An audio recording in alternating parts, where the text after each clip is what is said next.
Aye, it's a dangerous world out there.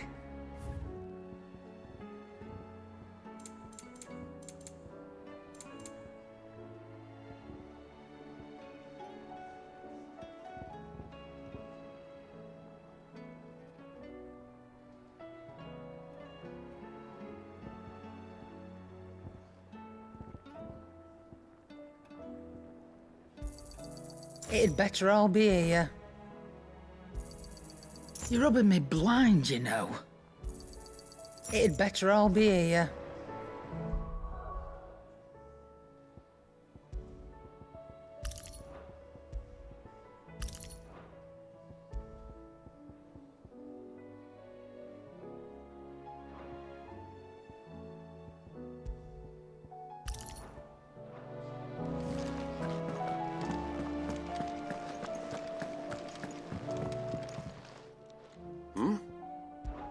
Clive, my boy!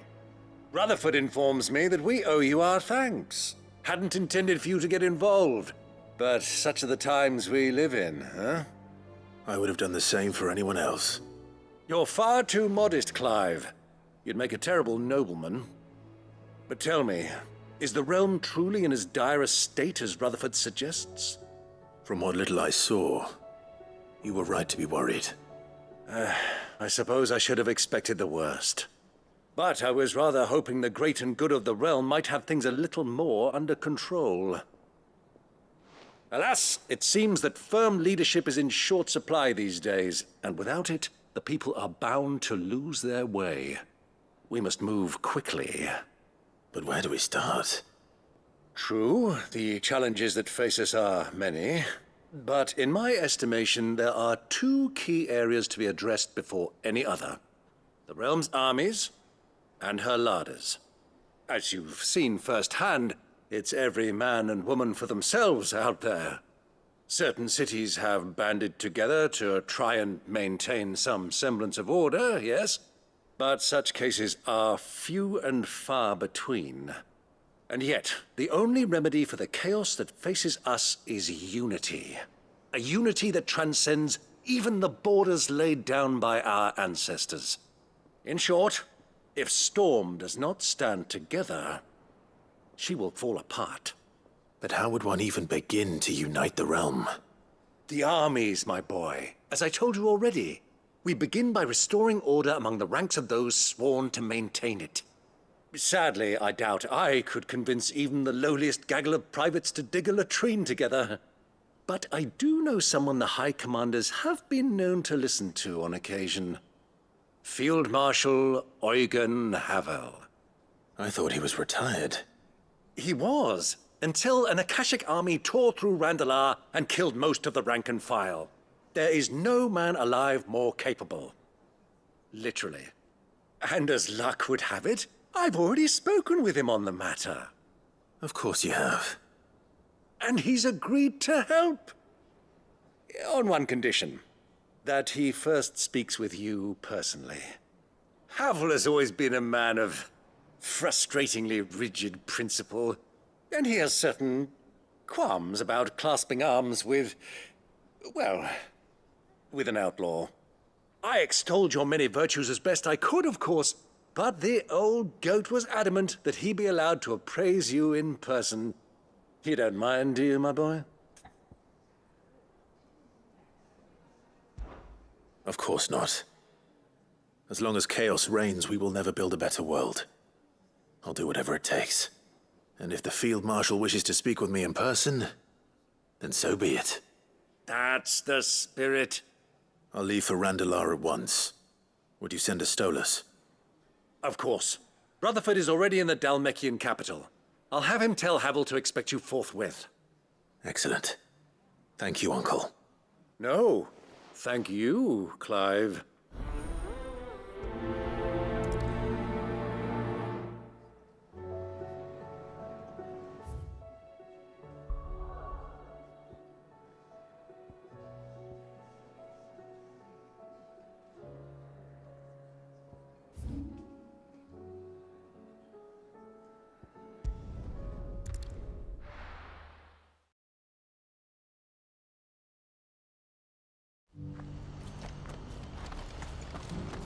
Do you see that too? It can't be Rutherford, can it?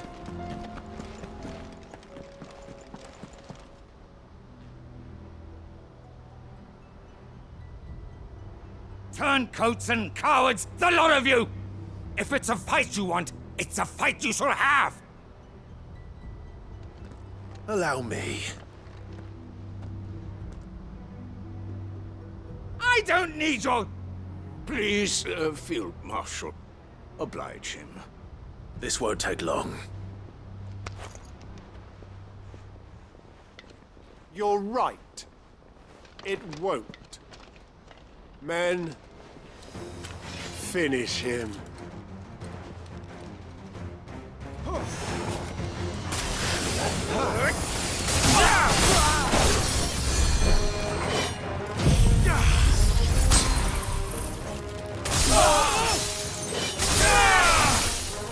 Odin!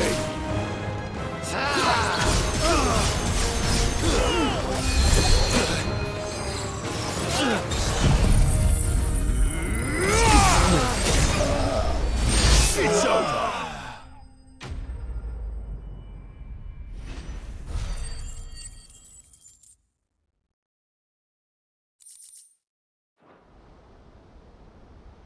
A little longer than I'd have liked.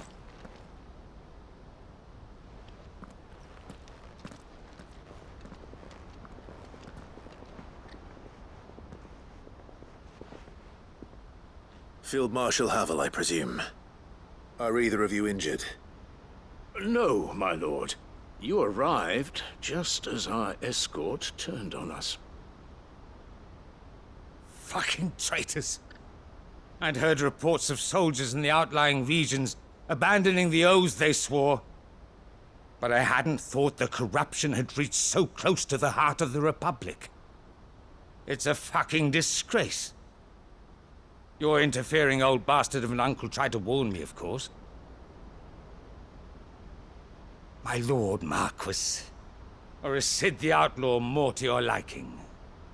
Call me what you want.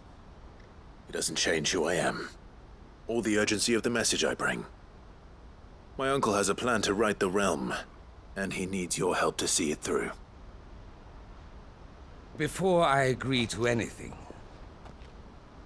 I'd have you answer one question. What do you stand to gain from all this? I won't deny that I might benefit from further chaos.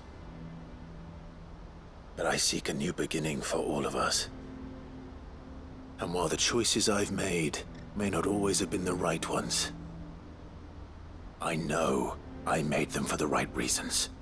For so long, so many of us have been told how we could live, how we could die, when it should have been our decision all along. Now we have a chance to put things right.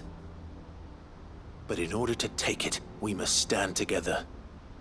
Even if it be beside those with whom we don't see eye to eye.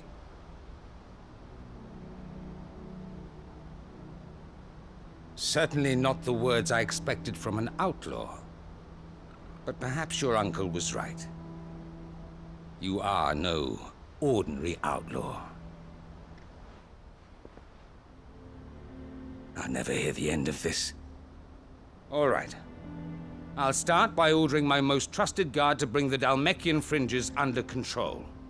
Next, I'll make contact with my counterparts in the Imperial Army and see if I can't convince them to try and restore order in their own territory. Thank you, Field Marshal.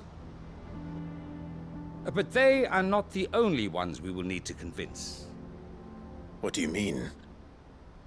I don't doubt that I can bully some sense into a few generals. But those they answer to require a different kind of persuasion. And when it comes to honeyed words, well, we will need an envoy. One who can court even the most stubborn of statesmen. You, perhaps. I'm flattered. But I'm no diplomat either. And I have other problems to attend to. What we need is a skilled arbitrator. And I may know just the person. Is that so? And would he happen to be an outlaw too? Of a different kind, perhaps. Well, beggars can't be choosers. I suppose we'll all have to find a little of the outlaw in ourselves if we're to make it through this. Very well. Send your man to me right away. I shall.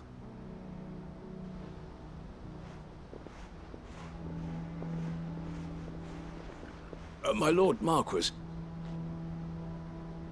your Lord Uncle bade me escort the Field Marshal to his manor in Port Isolde. And I will see that my associate joins you there. Very good, my lord.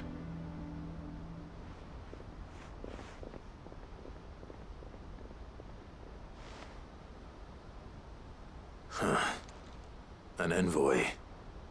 I'm not sure I'm the man to talk anyone round. I can barely convince my brother to take his medicine. No. This is a job for someone with experience. Someone like Quentin. I hope I can convince him at least.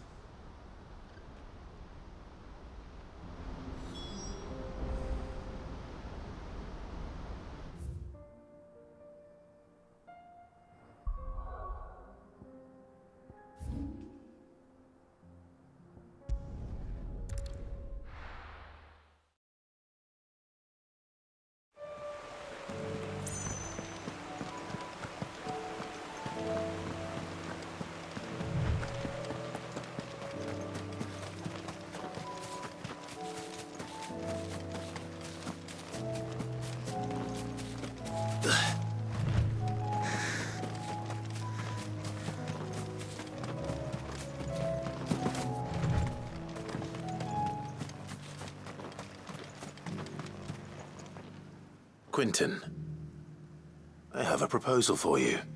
Do you now? Something tells me you'll be asking more of me than a cask of Gotand gold. Go on then. Propose.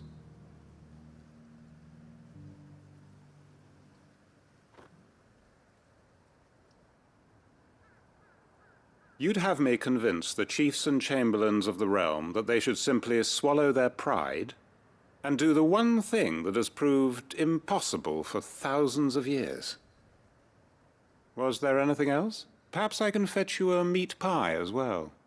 I know it's a lot to ask, but I can think of none better suited to the role. And you'd have me give up what little I have left to do it. I told you, Clive. The people of Lostwing are my family, and I cannot abandon them. You'll have to find someone else. I'm sorry to hear that.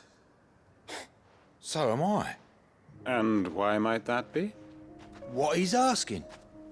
How's it any different to what you've done so far? They want you to speak for those who can't speak for themselves. That's what you do best. If it's the vineyard you're worried about, we'll see that the grapes are picked and the tons filled. You know we will. It's not that. Then what is it? You said yourself we're family. Don't you trust us? You know that's not what I'm... Then what are you saying? That only we are worth saving? Why turn your back on everyone else? You convinced us we could build new lives for ourselves, and if you can do that, who's to say you couldn't convince the entire realm? A stirring argument. I fear that any rejoinder I make might fall somewhat flat by comparison. So you'll join us? Where do you need me? Field Marshal Havel will want to speak with you in person. He's currently in Port Isolde. I can arrange for a party of Cursebreakers to accompany you there. That would be very much appreciated. I hear the roads are far from safe these days. Hopefully not for long. My uncle will want to know that his plan is taking shape.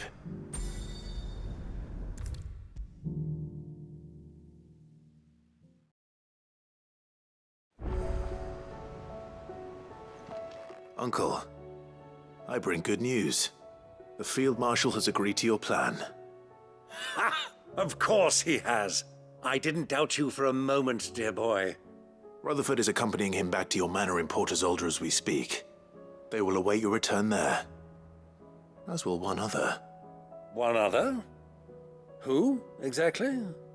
Lord Havel was concerned that even if he could get the realm's armies to agree to an accord, he might not be as successful in convincing those with political power. He asked if I might have a solution, and I suggested a certain Imperial Lord Magistrate turned Liberator. One of your co-conspirators? Master Quinton would probably call me one of his, but yes. Another outlaw, then. Just the thing we need to put these rotten politicos in their places. Good thinking, Clive. I'm glad you approve. The more the merrier, eh? Uncle, assuming Havel and Quinton can solve our problem with the armies, you still haven't mentioned how we might manage the grain shortages. Oh, don't you worry, my boy. The 7 high houses will be seeing to that. They have all agreed to make the most generous of donations. Oh, of course, it did take a little persuasion, but luckily I had some unexpected help. From who? Why, you, my boy. Rumor has it that you rescued the Lady Ariane's head steward Rockford from a horde of bloodthirsty bandits. It was more of a handful. Well, the old battle axe was so pleased. She had a shipload of talents delivered to my private docks by the next new moon. And when the other houses saw the parsimonious old crone's purse strings finally loosen, they as good as tripped over themselves in the rush to follow suit. I'm happy to hear it. Now, I must be getting back to the manor. Join us there at your earliest convenience, would you? Of course, Uncle.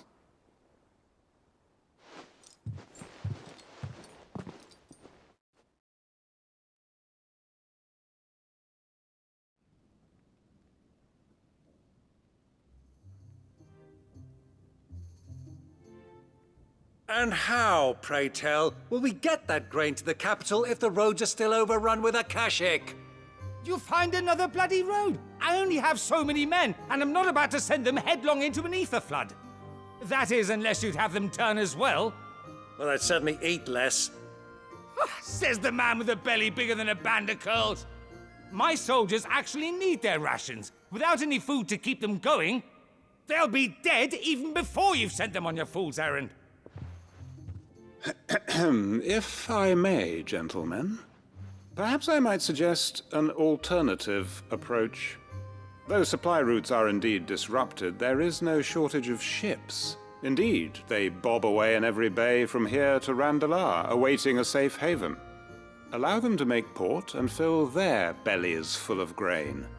And once those who crowd the cities are fed, ferry the displaced back to the countryside to work the fallow fields. But I'm sure that you wish to continue your discussion. Forgive the interruption. 2 such firm friends as yourselves need no help from the likes of me. Rutherford spoke fondly of the great bond between you. Us? Friends? I can't stand the man.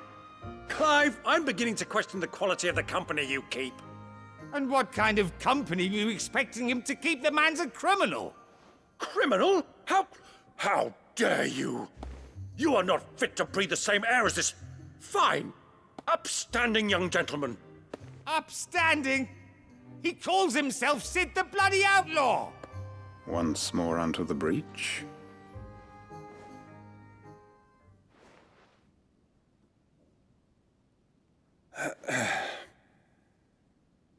Shall we begin again? What we seek here is not to create a new nation, nor to claim the thrones of those that already exist. We wish simply to bring stability to the realm that mankind might weather the current storm. And to do that, we must convince those in power, the generals, the statesmen, the nobles, that our cause is just. There will be disagreements, yes, and I imagine some resistance, much resistance. But we cannot let that deter us. If we show them the path, show them that we walk it ourselves, then I am confident they will follow. The fate of the world lies in my nephew's hands, but the well-being of her people lies in ours. And we must not squander the chance that Clive has given us.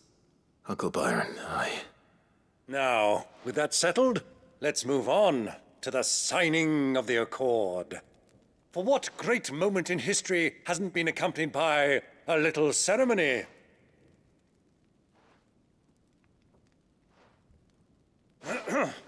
Citizens of Valisthea, I present to you the Triunity.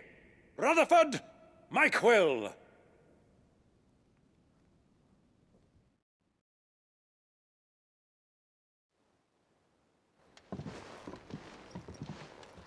Well, my boy, the stage is set.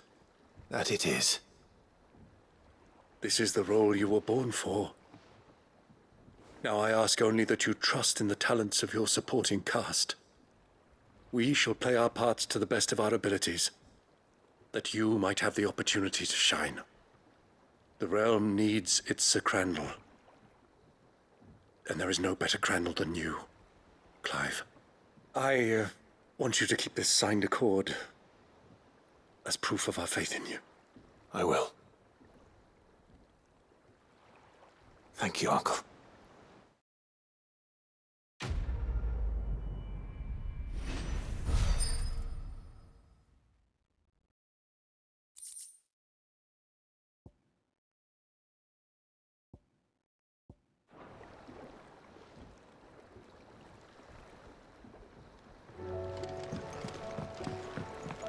What do you think that thing is? And how the hell is Sid gonna deal with that?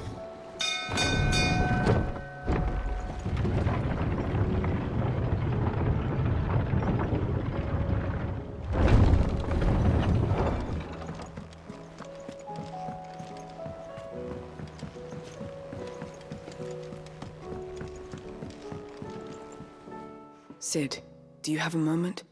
By all means. It's my old master. Seems there's no escaping her. She found some way to send me a letter. And something else. Records from a Waluda prison. Seems they were keeping a lot of bearers there. How did she come by such a thing? Finding bearers always was her strong point. And it seems the cells of Balmung Dark are full of them. Foreign captives, the masterless. Bearers no one would miss. And even better for her, bearers with no one to look after them. When ether started lapping at the walls, the jailers fled. Leaving the bearers to be liberated by whoever happened to come along next. Sid, I'd like to believe that I've earned your trust by now. And while I'm well aware that you've forbidden Cursebreakers from traveling to Waloed, I can't let those bearers die in their cells. I'd rather risk shipwreck on the Shadow Coast than leave them to starve. We'll be needing the Enterprise if we're going to navigate the Narrow. Does that mean... I'm making an exception, but we travel together. And we stay no longer than we have to. Ash is an inhospitable place at the best of times. We save as many as we can, and we leave. Thank you, Sid. There was a name in the prison register. A name from my past. Chadwick. Another of my former master's protégés. A gifted soldier, and the closest thing I had to family. The thought of him held captive in that place. He must be very important to you. He was. Is. Then we find him. The entrance to the prison lies in the shadow of Ravenwit Walls, just beyond the portcullis. We should head there as quickly as we can. I only pray there are still bearers alive to save. As do I, Doris.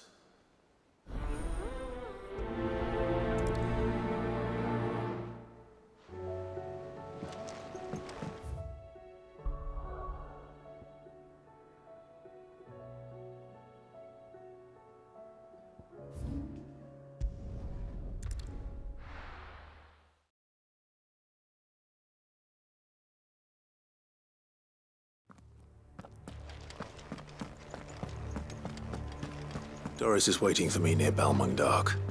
The longer she's out in the open, the more likely she is to be found by a Kashyyyk. I need to hurry.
There were no guards, I take it. None manning the gates, no. It's a different story inside, though. The corridors are crawling with Akashic. Most likely guards left behind when the Wardens ran. If Chadwick was being held here, I worry that he may already be. Don't give up hope just yet, but let's move quickly. Let me check the ground floor. The ether's thickest there. Then I'll search the upper level. Good luck, Sid. Stay safe.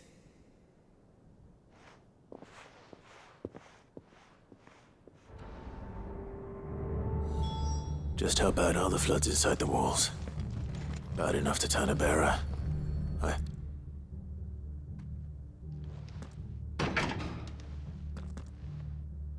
Locked up tight.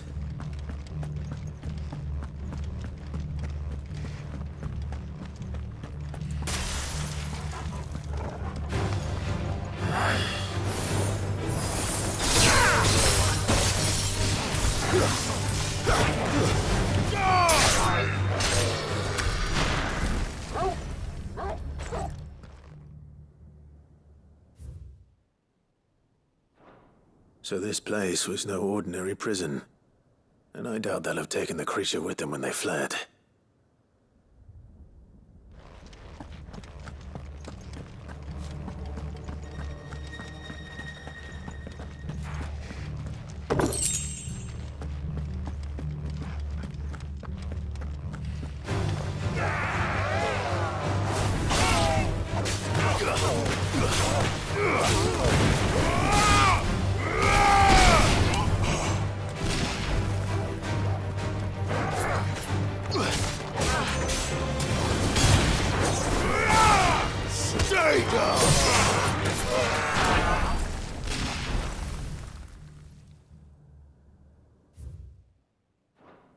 Minimal loss of Waluda lives.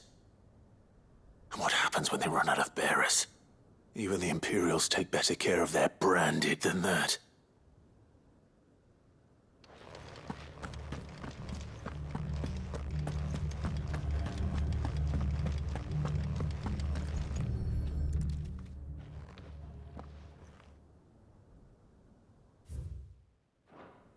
They were feeding bearers to it. This is even worse than I'd feared. Nothing but Akashic down here. Hopefully things are looking better upstairs. I should go and see how Doris is getting on.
luck downstairs.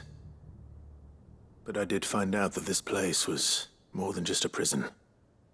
Something far more sinister was happening here. I know. I've been reading some of these documents, and it can't be true, can it?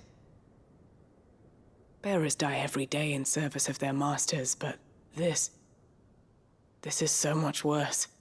Pitting bearers against a wild beast armed with nothing but their wits? And all in order to bring about more death. And not just those who could fight, but the elderly, children even. And those who wouldn't or couldn't were disposed of. Whatever that means. I'm afraid it means they were fed to the monstrosity they kept here. Then we're too late. And I was a fool to bring you here. Don't say that. Did you find anything else? A key. But it doesn't fit any of the locks on this floor. Perhaps it will fit one of the doors downstairs. There's a corridor I haven't searched yet. Finish up here, then come and find me when you're ready. All right. I'll be there in a moment.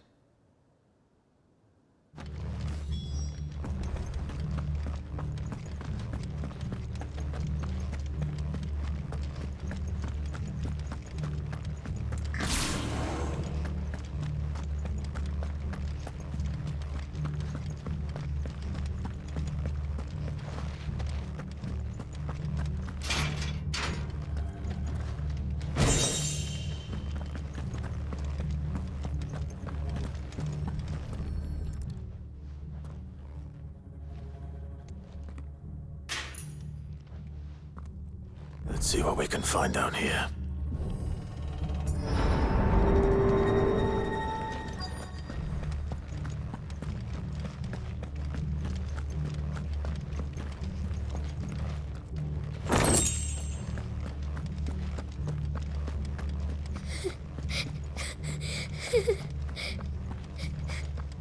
A survivor. And she sounds close. Who are you? There's no need to be afraid. Are you alone? Are there any other survivors? Some of the guards. They're still here. But something's wrong with them. Everyone else was eaten by the monster. Of course there were. Thank the Founder. It was worth our coming. But I'd rather we didn't linger. Are you ready? Ready when you are. You poor thing. You must have been terrified. Did Chadwick send you? What? He fought the monster. Distracted it so I could run away. He must have sent you. He promised to free the others too. Where is he? He opened your cell, didn't he? You wouldn't be here otherwise. Chadwick.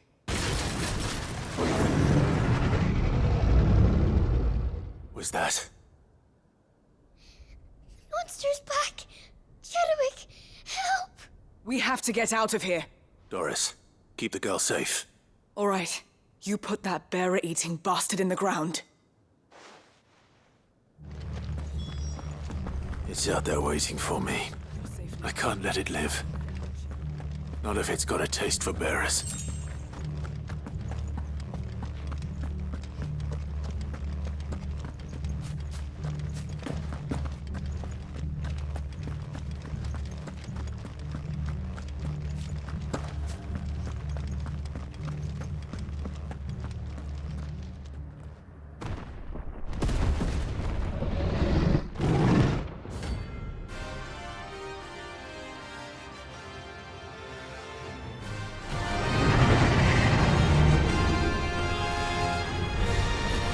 The beast will wreak havoc if it ever leaves the prison. I can't let that happen.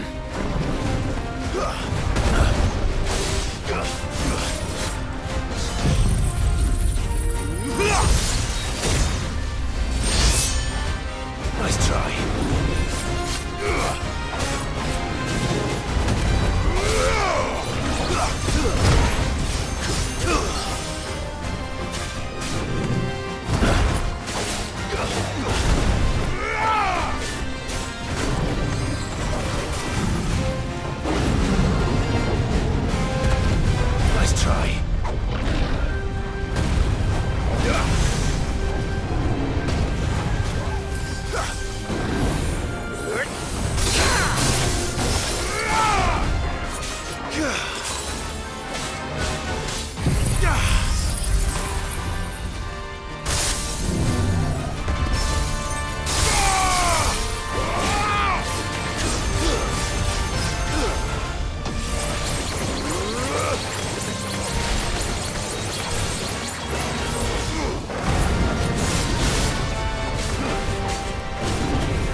Finally.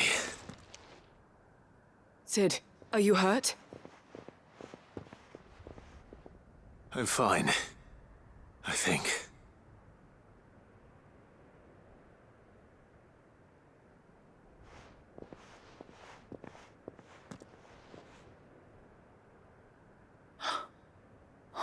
No. What is it? A diary.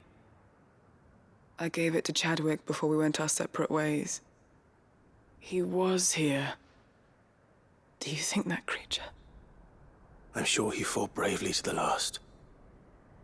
The girl is safe thanks to him. Chadwick. You fool. Come on. We have to get her back to the hideaway. We don't want his sacrifice to have been in vain. No. Of course not. I'll see that she's looked after from now on. It's the least I can do.